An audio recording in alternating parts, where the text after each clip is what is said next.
Spoken English की class में आज हम वी सब्जेक्टिव केस के बारे में पढ़ेंगे। वी सब्जेक्टिव केस का उपयोग करके हम छोटे छोटे सेंटेंस कैसे बना सकते हैं, इसके बारे में हम आज जानेंगे। और ये बहुत ही महत्वपूर्ण क्लास है। मैं आपको छोटे छोटे सेंटेंस बनाना सिखा रहा हूँ अभी। बाद में इससे बड़ा सेंटेंस बनाना सिखाऊंगा और उसका उपयोग करना सिखाऊंगा। और फिर जब हम ये सभी चीज़ों को सीख जाएंगे तब हम कन्वर्सेशन में जाएंगे, एक व्यक्ति से दूसरे व्यक्ति से वार्तालाप कैसे किया जाता है। तो चलो शुरू करते हैं क्लास को। तो वी जो सब्जेक्टिव केस है, तो वी का अर्थ क्या होता है? वी का अर्थ होता है हम होता है। तो जब भी हम वी का उपयोग करेंगे तो वहाँ पे हम से संबंधित रहेगा। हम मतलब हम का अर्थ सिर्फ एक व्यक्ति को प्रदर्शित नहीं करना है। हम का अर्थ होता है बहुत सारे लोगों को प्रदर्शित करना। अगर एक व्यक्ति से दो व्यक्ति है तो वहाँ पे हम का उपयोग करते हैं। हम का अर्थ क्या हो गया कि एक व्यक्ति से अधिक होना चाहिए व्यक्ति। अगर दो व्यक्ति है तो वहाँ पे हम लगा सकते हैं, और उससे अधिक है तो भी हम वहाँ पे हम का उपयोग करेंगे।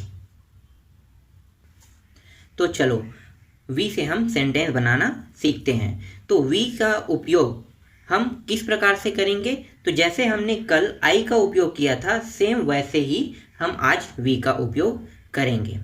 तो वी से हम जब सेंटेंस बनाएंगे तो वहाँ पे सब्जेक्टिव केस और वर्ब का उपयोग करके सेंटेंस बनाएंगे। तो चलो स्टार्ट करें। तो यहाँ पे देखो, यहाँ पे सब्जेक्टिव प्लस वर्ब दोनों को जोड़कर हम सेंटेंस बना रहे हैं। तो सेंटेंस क्या क्या बन रहा है उसे हम देख लेते हैं। तो यहाँ पे वी आर गोइंग है, इसका अर्थ क्या होता है? इसका अर्थ होता है हम जा रहे हैं।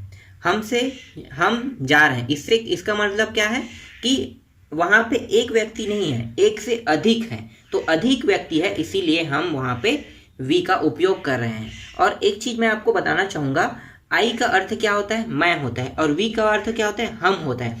दोनों जो है वो अपने आप को प्रदर्शित करना है, अपने आप को प्रदर्शित करना है। थोड़ा सा इसमें अंतर है। जैसे मैं आई का उपयोग करता हूँ तो मैं स्वयं को प्रदर्शित कर रहा हूँ, और वी का उपयोग कर रहा हूँ तो अपने साथ कुछ लोगों को भी प्रदर्शित कर रहा हूँ। तो यहाँ पे आई और वी दोनों अलग अलग नहीं है, दोनों एक ही है, बस प्रदर्शित करने का तरीका अलग है। आई का उपयोग कर रहे हैं तो मैं सिर्फ अकेले अपने आप को प्रदर्शित कर रहा हूँ, लेकिन अगर वहाँ पे मैं वी का उपयोग कर रहा हूँ तो वी का उपयोग करने के साथ, वी का उपयोग अगर मैं कर रहा हूँ तो वहाँ पे मैं अपने आप के साथ साथ अपने साथ कुछ लोगों को भी प्रदर्शित कर रहा हूँ। तो इसीलिए हम वी का उपयोग करते हैं और आई का उपयोग अकेले के लिए करते हैं। समझ में आ गया वी का उपयोग क्यों करते हैं और आई का उपयोग क्यों करते हैं?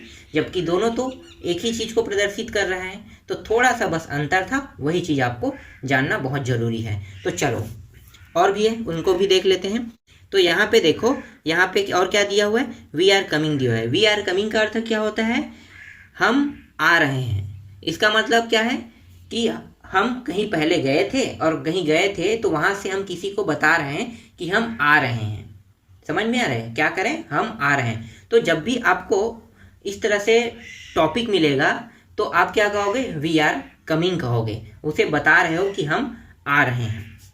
इसके बाद और देख लो, वी आर रनिंग। इसका मतलब क्या है? हम दौड़ रहे हैं। अकेले हम नहीं दौड़ रहे हैं, बहुत सारे लोग दौड़ रहे हैं, या हो सकता है मैं अपने साथ किसी अपने फ्रेंड को लेकर जा रहा हूँ और दौड़ रहे हैं, हम दोनों दौड़ रहे हैं। तो उसके लिए हम लगाते हैं वी आर रनिंग लगाते हैं। फिर हिंदी में देख लेते हैं। इस बार हिंदी में हम सो रहे हैं। हम सो रहे हैं का अर्थ क्या होता है? यहाँ पे हम सो रहे हैं, इसका अर्थ क्या होता है? वी आर स्लीपिंग होता है। क्या होता है? We are sleeping. हम खा रहे हैं, वी आर ईटिंग होगा। हम काम कर रहे हैं, वी आर वर्किंग होगा।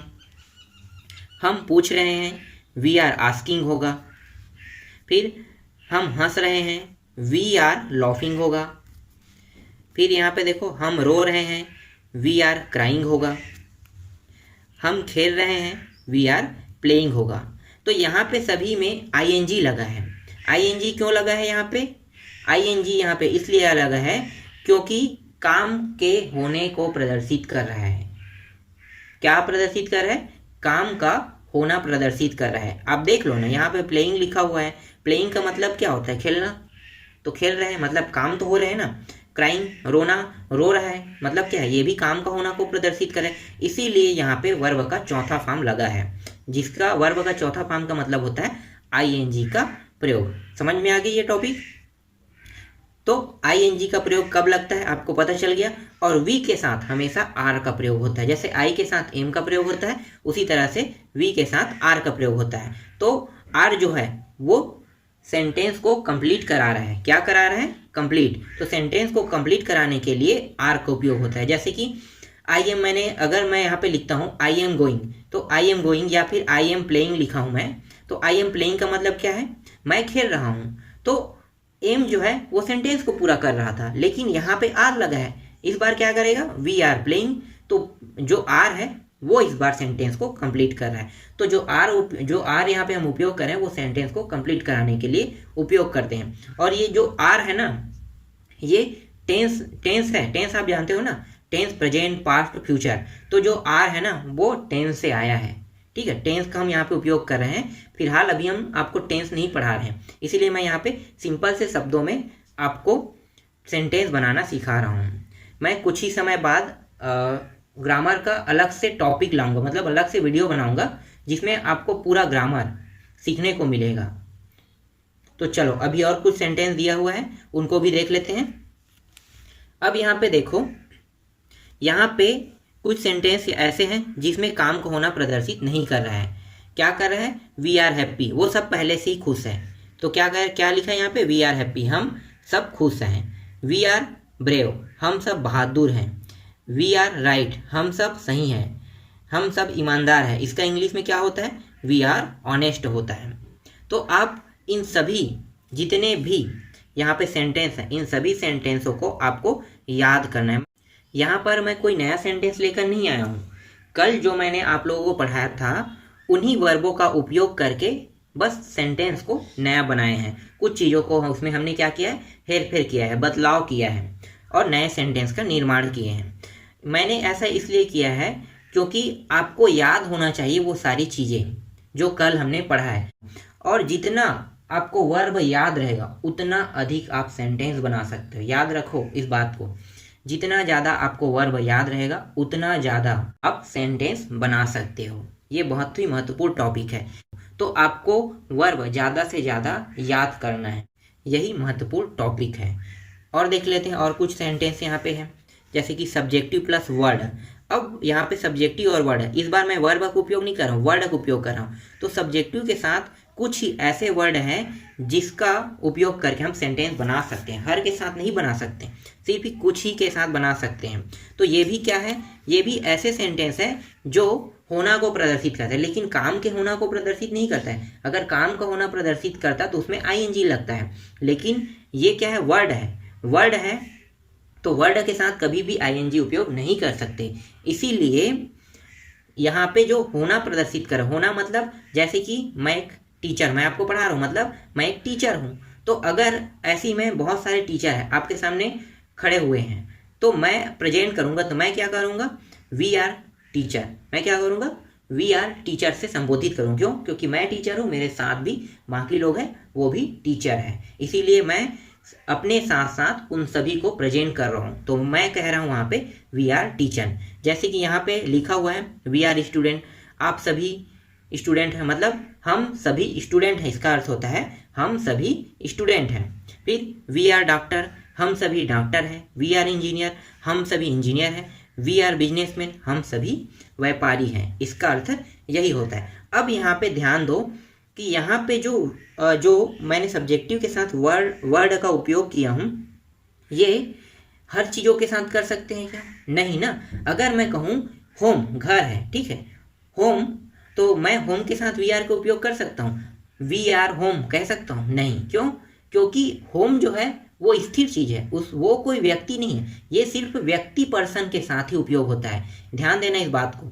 सब्जेक्टिव केस में जो वर्ड है ना वो व्यक्ति पर्सन के साथ उपयोग होता है और उस व्यक्ति का कुछ होना मायने रखता है। जैसे कि डॉक्टर होना, इंजीनियर होना, बिजनेसमैन होना, स्टूडेंट होना, टीचर होना, ये सभी क्या है? ये सभी के सभी वो कुछ ना कुछ बना हुआ है। उसी के होने को प्रदर्शित करने के लिए सब्जेक्टिव केस के साथ वर्ड का उपयोग होता है। ये बहुत ही महत्वपूर्ण टॉपिक है। तो इस बात को आप समझ गए, ये बहुत इंपॉर्टेंट टॉपिक है। चलो अब हम यू का उपयोग करना भी सीख लेते हैं। तो यहाँ पे मैं कोई नया टॉपिक नहीं ला रहा हूँ, इसी में मैं थोड़ा सा हेरफेर कर रहा हूँ। तो यू का अर्थ क्या होता है? यू का अर्थ होता है तुम होता है या आप होता है। तुम कब होता है? जब आप छोटे, अपने से छोटे को प्रेजेंट करोगे तो तुम होता है, और जब आप अपने से बड़े को प्रेजेंट करोगे तो वहाँ पे आप होता है। जैसे कि छोटा व्यक्ति या बड़ा व्यक्ति, ठीक है, तो मैं बड़े व्यक्ति को लेकर चल रहा हूँ। जैसे अपने पिताजी को कहोगे तो आप तुम थोड़ी लगाओगे भाई, आप कहोगे ना। इसीलिए यू का उपयोग तुम के लिए और आप के लिए, दोनों के लिए होता है।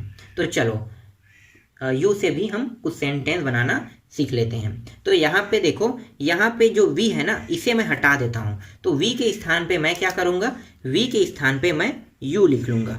सिर्फ थोड़ा सा चेंज कर रहा हूँ मैं। वी के स्थान पे मैंने क्या किया? यू। तो ये सब में चेंज हो जाएगा यू। वी के स्थान पे मैंने यू लिखा, तो यू जब लिखते हैं तो जो हम लिखा है ना, उसके स्थान पे क्या हो जाएगा? या तो तुम होगा या तो यू या तो आप होगा। तो मैं यहाँ पे दोनों लिख लेता हूँ, तुम भी लिख लेता हूँ और नीचे में आप भी लिख लेता हूँ। तो दो अर्थ होते हैं इसके। यू जैसे लगता है तो तुम भी होता है और आप भी होता है। जब छोटे पर्सन को हम संबोधित करते हैं तो तुम लगाते हैं, और बड़े पर्सन को संबोधित करते हैं तो आप लगाते हैं। तो यहाँ पे मैं तुम लगा के बना रहा हूँ। तुम जा रहे हो तो क्या होगा? यू आर गोइंग होगा। समझ में आ रहा है? तुम जा रहे हो कह रहे हो किसी को, तो उसका इंग्लिश में अनुवाद जैसे करते हो तो यू आर गोइंग होगा। तो आप इंग्लिश में उस व्यक्ति को क्या कहोगे? यू आर गोइंग कहोगे। फिर यहाँ पे तुम आ रहे हो तो यू आर कमिंग होगा। समझ में आ रहा है? तुम लगा के बना रहा हूँ तो ये शब्द बन रहे। अब यहाँ पे मैं आप लगा के बनाता हूँ, ठीक है। तो आप दौड़ रहे हो तो यू आर रनिंग होगा। तो देखो यू तो रहेगा ही रहेगा, बस अर्थ में थोड़ा सा चेंज क्या हो गया कि हिंदी में जो तुम है और आप है, इसी बस में थोड़ा सा चेंज हुआ है, बाकी सब चीज़ क्या है? सेम है। फिर और देख लो, यहाँ पे तुम सो रहे हो, यहाँ पे क्या होगा? हम के जगह में तुम हो जाएगा। तुम सो रहे हो तो यू आर स्लीपिंग। तुम खा रहे हो, यू आर ईटिंग। तुम काम कर रहे हो, यू आर वर्किंग। तुम पूछ रहे हो, यू आर आस्किंग। तुम हंस रहे हो, यू आर लाफिंग। तुम रो रहे हो, यू आर क्राइंग। तुम खेल रहे हो, यू आर प्लेइंग। तुम खुश हो, यू आर हैप्पी। तुम बहादुर हो, यू आर ब्रेव। तुम सही हो, यू आर राइट। हाँ, यू आर राइट। तुम सब ईमानदार हो, यू आर ऑनेस्ट। समझ में आ रहा है ये टॉपिक? यहाँ पे क्रिया के तीसरा फॉर्म का उपयोग है और यहाँ पे क्रिया के यहाँ पे क्रिया का चौथा फॉर्म का उपयोग है और यहाँ पे क्रिया का फर्स्ट फॉर्म का उपयोग हुआ है। ऐसा क्यों हुआ है? क्योंकि ये जो है ये काम के होना को प्रदर्शित कर रहा था, लेकिन ये है इसे प्रदर्शित कर रहा है। मतलब यहाँ पे काम के होना को प्रदर्शित नहीं कर रहा है। ये पहले से खुश है, पहले से बहादुर है, मतलब बहादुर होना बता रहा है अपने आप को, और ये सही हूँ कह के बता रहा है, ये ईमानदार हूँ कह रहा है। इसीलिए यहाँ पे क्रिया का फर्स्ट फॉर्म उपयोग हो रहा है। तो इस तरह से आपको सेंटेंस को उपयोग करना है और इसे आपको लगभग बोलते रहना है हमेशा, तभी क्या होगा? आप सीख पाओगे। फिर यहाँ पे देख लो, यू आर स्टूडेंट कहोगे, फिर यू आर डॉक्टर कहोगे, यू आर इंजीनियर कहोगे और यू आर बिजनेसमैन कहोगे। तो इस तरह से हम यू और वी दोनों का प्रयोग करना हम आज सीखे हैं इस वीडियो में। इसके बाद नेक्स्ट लेक्चर में हम ही और सी के बारे में जानेंगे।